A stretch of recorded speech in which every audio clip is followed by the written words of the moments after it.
Hello friends, नमस्कार। आज अपन शुरू कर रहे हैं डेस्क वर्क।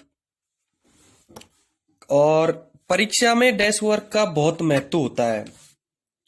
और हम शुरू करेंगे आज संजीव की डेस्क वर्क, कक्षा 10 की संजीव की 2022 की डेस्क वर्क। पहले मैं आपको डेस्क वर्क के बारे में समझा देता हूं। डेस्क वर्क एग्जाम के लिए वह इंपॉर्टेंट किताब होती है जिसमें योजनाबद्ध तरीके से अध्ययन करवाया जाता है। योजनाबद्ध तरीके से कैसे? कि मैथ की किताब में जो क्वेश्चन होते हैं उनमें से स्पेशल एग्जाम स्पेशल क्वेश्चन छांट करके इसमें तैयार किए जाते हैं। मैं एक बार आपको बता दूं, माध्यमिक शिक्षा बोर्ड के द्वारा वर्ष 2022 के लिए, माध्यमिक शिक्षा बोर्ड के द्वारा वर्ष 2022 की गणित के पेपर के लिए मॉडल पेपर जारी हो चुका है। और वो मॉडल पेपर जारी हो चुका है 3 दिसंबर 2021 को। 3 दिसंबर 2021 को मॉडल पेपर जारी कर दिया गया है। मॉडल पेपर जारी होने के बाद में अपनी डेस्क वर्क तैयार होती है। अब इस डेस्क वर्क में 10 मॉडल पेपर हैं। कितने मॉडल पेपर हैं? 10 मॉडल पेपर हैं। 10 मॉडल पेपर दिए गए हैं, जिसमें से एक माध्यमिक शिक्षा बोर्ड द्वारा जारी मॉडल पेपर है। मैं आपको हल करवा देता हूं। पहले इसके 10 मॉडल पेपर हल करवाएंगे, उसके बाद में माध्यमिक शिक्षा बोर्ड द्वारा जारी मॉडल पेपर हल करवा दूंगा मैं। क्योंकि 10 मॉडल पेपर हल करने के बाद में आप स्वतः ही उस मॉडल पेपर को हल कर सकते हैं। इस में जो डेस्क वर्क है उसके अंदर क्या है कि सब योजनाबद्ध तरीके से होता है। मैं आपको एक बार बता दूं कि जिस कार्य के लिए यदि हमको कार्य में सफलता प्राप्त करनी है तो उसके लिए योजना तैयार करनी है। और योजना तैयार नहीं करते हैं तो कार्य में सफलता प्राप्त नहीं होती है। देखो, जिस कार्य की योजना तैयार नहीं होती है उस कार्य में सफलता कभी भी प्राप्त नहीं होती है। और हमको 100% सफलता प्राप्त करनी है तो हमको पहले योजना तैयार करनी होगी। और माध्यमिक शिक्षा बोर्ड द्वारा जारी मॉडल पेपर ही एक योजना का पहला प्रारूप है। अब मैं आपको बता दूं कि कक्षा 10 में आपकी कक्षा 10 का जो पेपर है, माध्यमिक शिक्षा बोर्ड द्वारा जो पेपर जारी होगा, पेपर आएगा आपकी परीक्षा में, वो किस प्रकार का आएगा। क्योंकि हमको सबसे पहले जरूरी है कि हमारा पेपर कैसा है, वो किस तरीके से आएगा, कितने प्रश्न आएंगे, कितने अंकों का होगा, कितने समय का होगा, ये जानना बहुत जरूरी है। मैं आपको बता देता हूं कि आपका जो पेपर है वो किस प्रकार से आएगा। देखो, पेपर की प्रारूप बताने से पहले आप अपने चैनल को सब्सक्राइब करें, लाइक करें और शेयर करना न भूलें, ठीक है। मैं आपको बता देता हूं, आपका पेपर है वो 2 घंटे 45 मिनट का होगा। समय बता देता हूं मैं आपको, 2 घंटे 45 मिनट। माध्यमिक शिक्षा बोर्ड का जो पेपर है वो होगा 2 घंटे 45 मिनट का होगा। आपके पेपर में प्रश्न आएंगे, प्रश्नों की संख्या होगी वो होगी 50। प्रश्नों की संख्या होगी 50। आपके पेपर में अंकों का मान होगा वो होगा पूरा 80। 80 नंबर का आपका क्वेश्चन पेपर आएगा। ध्यान रहे, 100 नंबर का क्यों नहीं आएगा? क्योंकि 20 अंक सत्रांक के होंगे जो अपने स्कूल के द्वारा अर्धवार्षिक वगैरह परीक्षा से भेजे जाएंगे। कुल मिलाकर के फिर 100 में से परसेंटेज निकाला जाएगा, ठीक है। 2 घंटे 45 मिनट का पेपर होगा, 50 प्रश्न होंगे और 80 अंकों का होगा, ठीक है। अब मैं आपको बता देता हूं पेपर में इसके बाद में अंदर क्या होगा। पेपर के 4 भाग होंगे। आपके माध्यमिक शिक्षा बोर्ड द्वारा जारी पेपर के 4 पार्ट होंगे। 4 पार्ट कौन कौन से होंगे? भाग ए, भाग बी और भाग सी और भाग डी। आपके 4 पेपर होंगे, 4 भाग होंगे एक पेपर के। भाग ए, बी, सी, डी। ये मैं इसलिए बता रहा हूं कि हमको पहले से पता रहे कि हमारा पेपर कैसा होगा। क्योंकि हम पहली बार एग्जाम में बैठ रहे हैं। 8वीं के बाद में आप 10वीं का बोर्ड परीक्षा का पेपर दे रहे हो और इसमें पैटर्न बदला हुआ है, ठीक है। भाग ए, बी, सी, डी। अब देखिएगा, मैं एक एक भाग का कैलकुलेशन करके खोल खोल करके बता देता हूं आपको। कैलकुलेशन होगा देखो, भाग ए में यहां मैं लिख देता हूं प्रश्न और यहां लिख देता हूं अंक, ठीक है। भाग ए में आपके 30 प्रश्न आएंगे। भाग ए में 30 प्रश्न आएंगे और 30 प्रश्न 30 अंक के होंगे। यानी प्रत्येक प्रश्न कितने अंक का हुआ? 1 अंक का। भाग ए में 30 प्रश्न आएंगे, 30 अंकों का होगा और प्रत्येक प्रश्न 1 अंक का होगा। भाग बी में भाग बी में 13% आएंगे। भाग बी में कितने परसेंट आएंगे? 13% आएंगे और पूरे 26 अंकों का होगा। भाग ए 30% आएंगे, 30 अंकों का, एक अंक का प्रत्येक पर्सन। भाग बी 13% आएंगे, 26 अंकों का, यानी प्रत्येक पर्सन कितने अंक का हो गया? 2 अंक का हो गया। भाग सी में केवल 4 क्वेश्चन आएंगे। भाग सी में केवल कितने क्वेश्चन आएंगे? 4 क्वेश्चन आएंगे और चारों 12 अंक के होंगे, यानी प्रत्येक कितने का हो गया? 3 अंक का हो गया। प्रत्येक पर्सन कितने अंक का हो गया? 3 अंक का हो गया। ठीक है। भाग डी में केवल 3% आएंगे। भाग डी में केवल 3% आएंगे और वो भी कितने अंक का होगा? 12 अंक का, लेकिन प्रत्येक कितने का हो गया? 4 अंक का हो गया। ठीक है। भाग ए 30, भाग बी 13, भाग सी 4 और भाग डी 3। 30 और 13 43 और 7 50। ठीक है। 50% हो गए। 30 और 26 56, 56 और 12 68, 68 और 12 80। 80 अंक के हो गए। यहां तक मेरे हिसाब से समझ में आ गया होगा। पेपर का आपको डिक्लियर हो गया है, बिल्कुल क्लियर हो गया। पेपर का समय ये दे दिया, प्रश्न अंक 80 का, और ये आपको पार्ट वाइज मैंने क्लियर करवा दिया। शायद यहां तक क्लियर हो चुका होगा। अब देखते हैं अपन प्रश्नावली। ठीक है। प्रश्नावली के हिसाब से मैं आपको बता देता हूं कैसे कैसे होगी।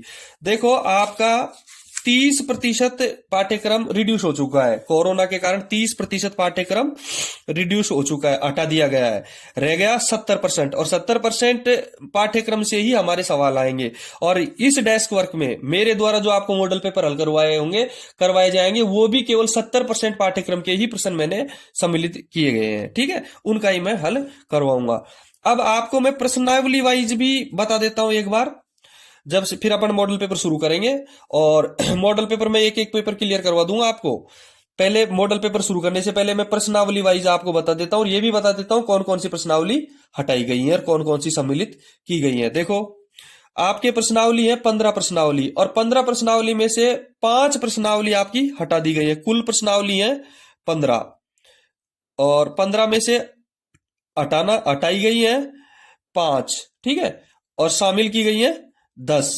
जो प्रश्नावली पेपर में आएंगी वो 10 प्रश्नावली पेपर में आएंगी। अब मैं आपको प्रश्नावली वाइज भी बता देता हूं, ये गारंटी देता हूं, जिस तरीके से मैं ब्लूप्रिंट वाइज बता रहा हूं उसी तरीके से प्रश्नावली में से सवाल आएंगे आपको कंप्लीट। अब देख लो, मैं प्रश्नावली वाइज आपको सवाल बता देता हूं। पहली प्रश्नावली है आपकी वास्तविक रेखाएं, वास्तविक संख्याएं। पहली प्रश्नावली आपकी वास्तविक संख्याएं। पहली प्रश्नावली जो आपकी वास्तविक संख्याएं हैं, उसमें से मैं आपको बता देता हूं कौन कितने सवाल आएंगे, कितने नंबर के आएंगे, कैसे कैसे आएंगे। अब इस प्रश्नावली में से आपको केवल 4 अंक के सवाल आएंगे। कितने अंक के सवाल आएंगे? 4 अंक के। और कितने आएंगे? 3 सवाल आएंगे। 3 सवाल आएंगे 4 अंक के। अब क्लियर है आपको? ये भी मैं क्लियर कर देता हूं कि 2 प्रश्न तो आएंगे 1-1 अंक के। 2 प्रश्न आएंगे 1-1 अंक के, और 1 प्रश्न आएगा 2 अंक का। ठीक है। ये मैं आपको क्लियर करवा देता हूं। 4 पूरी प्रश्नावली में से 4 अंक के सवाल आएंगे, 3 सवाल आएंगे, 2 सवाल आएंगे 1-1 अंक के, 1 सवाल आएगा 2 अंक का। ठीक है। दूसरी प्रश्नावली आपकी बहुपद की है। अब बहुपद में से कुल 5 अंक के प्रश्न आएंगे। कुल 5 अंक के प्रश्न आएंगे, और 5 अंक के प्रश्न आएंगे कितने? 4 सवाल आएंगे। 5 अंक के 4 सवाल आएंगे। अब वो कैसे कैसे आएंगे ये भी मैं आपको क्लियर करवा देता हूं। 3 क्वेश्चन तो आएंगे, 3 क्वेश्चन आएंगे 1-1 अंक के। 3 क्वेश्चन आएंगे 1-1 अंक के। ध्यान रहे, क्वेश्चन की संख्या 30 होगी भाग ए में जो 1-1 अंक के आएंगे। 3 क्वेश्चन 1-1 अंक के आएंगे, और 1 क्वेश्चन आएगा 2 अंक का। ठीक है। 4 सवाल हो गए और 5 अंक हो गए। तीसरी प्रश्नावली 2 चरों वाले रैखिक समीकरण। तीसरी प्रश्नावली में 2 चरों वाले रैखिक समीकरण। समय ज्यादा लग रहा है इसलिए मैं आधा लिख देता हूं, बाकी आप समझ ही जाओगे। 2 चरों वाले रैखिक समीकरण तीसरी प्रश्नावली है। इसमें से देखो, अच्छी प्रश्नावली है, 9 अंक के सवाल आएंगे। इसको अच्छी तरह याद कर लेना। 9 अंक के सवाल आएंगे, और वो भी 5 सवाल आएंगे। ये देखो, बहुपद में से 5 अंक के 4 सवाल, इसमें 9 अंक के 5 सवाल आएंगे। अब 9 अंक के 5 सवाल कैसे कैसे आएंगे ये भी मैं क्लियर करवा देता हूं। 3 क्वेश्चन तो आएंगे वो 1-1 अंक के।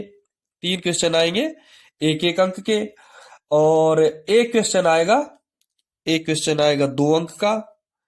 9 अंक के आएंगे और एक क्वेश्चन आएगा 4 अंक का। ये भाग डी में आएगा शायद, ठीक है। 9 अंक के 5 सवाल, ये क्लियर हो गया। आप इस तरीके से योजना बना करके काम करोगे तो मेरे हिसाब से सफलता हमको 100% हासिल होगी, ठीक है। चौथा, मैं वैसे पेपर हल करवाते समय भी आपको बताता रहूंगा एग्जाम प्रश्नावली वाइज, द्विघात समीकरण।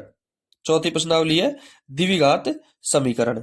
अब द्विघात समीकरण में 5 अंक के आएंगे, 5 अंक के और 4 सवाल आएंगे। 5 अंक के 4 सवाल आएंगे द्विघात समीकरण वाली प्रश्नावली में से। 5 अंक के 4 सवाल जैसे दूसरी प्रश्नावली में आएंगे, सेम वही है। 3 क्वेश्चन तो 1-1 अंक के और 1 क्वेश्चन 2 अंक का, ठीक है। 5 अंक का 4 सवाल, ये क्लियर हो गए। रही बात पांचवी की, पांचवी प्रश्नावली में से समांतर श्रेणी, पांचवी प्रश्नावली समांतर श्रेणी की रहेगी। और समांतर श्रेणी में ये भी इंपॉर्टेंट है, ध्यान रहे, 9 अंकों का 5 सवाल आएंगे। 9 अंकों के 5 सवाल आएंगे समांतर श्रेणी में से, 9 अंकों के 5 सवाल आएंगे। अब वो कैसे कैसे आएंगे ये भी मैं आपको क्लियर करवा देता हूं। समांतर श्रेणी में से 2 क्वेश्चन तो आएंगे 1-1 अंक के, 2 क्वेश्चन आएंगे 1 अंक के, 2 क्वेश्चन तो 1-1 अंक के, और 2 क्वेश्चन आएंगे 2-2 अंकों के, 2 क्वेश्चन आएंगे 2-2 अंकों के, और एक क्वेश्चन आएगा 3 अंक का। इसमें से भाग 4 में चौथे पार्ट में कोई प्रश्न नहीं आएगा, ठीक है। 9 अंकों के 5 सवाल आएंगे पांचवी प्रश्नावली में से। अब आपको छठी प्रश्नावली, अब छठी प्रश्नावली हमारे इसमें से सिलेबस में से हटा दी गई है। छठी प्रश्नावली आपको याद नहीं करनी है, बिल्कुल भी देखना ही नहीं है। सातवीं प्रश्नावली पे चलो, निर्देशांक ज्यामिति। सातवीं प्रश्नावली है निर्देशांक ज्यामिति। अब निर्देशांक ज्यामिति में से 6 अंकों के, निर्देशांक ज्यामिति में से 6 अंकों के 4 सवाल आएंगे। कितने अंकों के? 6 अंकों के 4 सवाल आएंगे, वो भी मैं आपको क्लियर करके बता देता हूं। 3 क्वेश्चन आएंगे 1-1 अंक के, निर्देशांक ज्यामिति में से 3 क्वेश्चन आएंगे 1-1 अंक के, और 1 क्वेश्चन आएगा 3 अंक का, ठीक है। ये हो गए 6 अंक और 4 सवाल। आठवीं प्रश्नावली, आठवीं प्रश्नावली त्रिकोणमिति परिचय। आठवीं प्रश्नावली अपनी है त्रिकोणमिति परिचय, ठीक है। अब त्रिकोणमिति परिचय के अंदर से 12 अंकों के सवाल आएंगे, इंपोर्टेंट है। 12 अंकों के सवाल आएंगे और 8 सवाल आएंगे। 12 अंक और 8 सवाल, इंपोर्टेंट प्रश्नावली है, बहुत इंपोर्टेंट है। 12 अंकों की छोटी प्रश्नावली मत समझना इसको। 5 प्रश्न तो आएंगे 1-1 अंक के, देखो 1-1 अंक के 5 प्रश्न आएंगे। 2 प्रश्न आएंगे, 2 क्वेश्चन आएंगे 2-2 अंकों के, 2 क्वेश्चन आएंगे 2-2 अंकों के, और 1 क्वेश्चन आएगा 3 अंक का, 1 क्वेश्चन आएगा 3 अंक का, ठीक है। 12 अंकों के 8 सवाल आ गए। 5, 6, 7 और 8, ये 5 सवाल 1-1 अंक के आएंगे। 2 क्वेश्चन 2-2 अंक के, 1 क्वेश्चन 3 अंक का आएगा, ठीक है। 8 प्रश्नावली तक क्लियर है। अब देखो प्रश्नावली 9 प्रश्नावली अपने सिलेबस में से हटा दी गई है। 10वीं अपने सिलेबस में से हटा दी गई है। अब अपने को लेनी है 11वीं प्रश्नावली, और 11वीं प्रश्नावली में प्रश्नावली है रचनाएं। रचनाएं में से आएंगे 11 अंकों के 6 सवाल, 11 अंकों के 6 सवाल आएंगे, ठीक है। 11वीं प्रश्नावली में से 11 अंकों के 6 सवाल आएंगे, इंपोर्टेंट है। 3 क्वेश्चन तो 1-1 अंक के आएंगे, 3 क्वेश्चन तो 1-1 अंक के आएंगे, और 2 क्वेश्चन आएंगे 2-2 अंकों के आएंगे। 1 क्वेश्चन आएगा 4 अंक का आएगा, ठीक है। मैंने पहले ही बता चुका हूं कि 1-1 अंक का भाग ए में आएंगे, 2-2 अंकों के भाग बी में आएंगे, 3-3 अंकों के भाग सी में आएंगे, 4-4 अंकों के भाग डी में आएंगे। मैं आपको एक क्लियर कॉन्सेप्ट क्लियर करवा दिया पूरे पेपर का ABCD भाग में, और 11वीं प्रश्नावली तक अपन हल कर चुके हैं। 11 अंकों के 6 सवाल यहां तक क्लियर हो गए। 12वीं प्रश्नावली अपने सिलेबस में से हटा दी गई है। 13वीं प्रश्नावली अपने सिलेबस में से हटा दी गई है। अब प्रश्नावली है 14वीं, और वो है सांख्यिकी, ठीक है। सांख्यिकी प्रश्नावली में 15 अंकों के आएंगे 8 सवाल। ध्यान रहे, 15 अंकों के सबसे बड़ी प्रश्नावली और सबसे इंपोर्टेंट प्रश्नावली है। 15 अंकों के अब से पहले एक भी प्रश्नावली नहीं है। 8 सवाल आएंगे। अब 15 अंकों के 8 सवाल कैसे कैसे आएंगे? 4 क्वेश्चन तो आएंगे इसके 1 अंक के भाग पार्ट ए में, 2 क्वेश्चन आएंगे इसके 2 अंक के भाग पार्ट बी में, 1 क्वेश्चन आएगा इसका 3 अंक का सी में। पहली ही प्रश्नावली है जिसमें हर पार्ट में सवाल आ रहा है। 1 क्वेश्चन आएगा 4 अंक का। देखो पार्ट ए में 4 क्वेश्चन, पार्ट बी में 2 क्वेश्चन, पार्ट सी में 1 क्वेश्चन, पार्ट डी में 1 क्वेश्चन, यानी 15 तो अंक हो गए और 8 प्रश्न हो गए। ठीक है, अब 15वीं प्रश्नावली जो अंतिम प्रश्नावली है, प्रायिकता। और प्रायिकता में से 4 अंक के 3 सवाल आएंगे। 4 अंक के 3 सवाल आएंगे, समझ में आ रहा है? 4 अंक कैसे कैसे आएंगे? 2 क्वेश्चन तो आएंगे 1 अंक के और 1 क्वेश्चन आएगा 2 अंक का। अब ये यहाँ क्लियर हो चुका है। ये इस तरीके से 4 अंक और 3 सवाल। अब इनको कुल मिलाकर के अब आप देखोगे तो पूरे पेपर के 50 तो प्रश्न हो गए और 80 अंक हो गए। 50 प्रश्न हो गए और 80 अंक हो गए। अब मैं आपको डेस्क वर्क समझा देता हूं। ये क्लियर हो गया। अब मैं डेस्क वर्क बता देता हूं आपको, फिर अपन डेस्क वर्क के मॉडल पेपर हल करेंगे। डेस्क वर्क के मॉडल पेपर हल करेंगे। देखो, मॉडल पेपर हल करने से पहले ये माध्यमिक शिक्षा बोर्ड के द्वारा जो जारी हुआ है पेपर, मॉडल पेपर, वो मॉडल पेपर, ये मॉडल पेपर है जो माध्यमिक शिक्षा बोर्ड ने जारी किया है। इसमें आधा हल दे रखा है। इसको मैं हल नहीं करवाऊंगा, क्योंकि हल इसलिए नहीं करवाऊंगा क्योंकि मैं इसमें हल दिया गया है। वैसे मैं आगे के मॉडल पेपर हल करवाऊंगा और आगे के मॉडल पेपर हल करवाने के बाद में, यदि आप आगे के 10 मॉडल पेपर हल कर लोगे, उसके बाद में आप पहला पेपर ये स्वतः ही हल कर सकते हो। मैं आपको इंपोर्टेंट प्रश्न भी बता दूंगा जो आपकी परीक्षा में आने के योग्य है।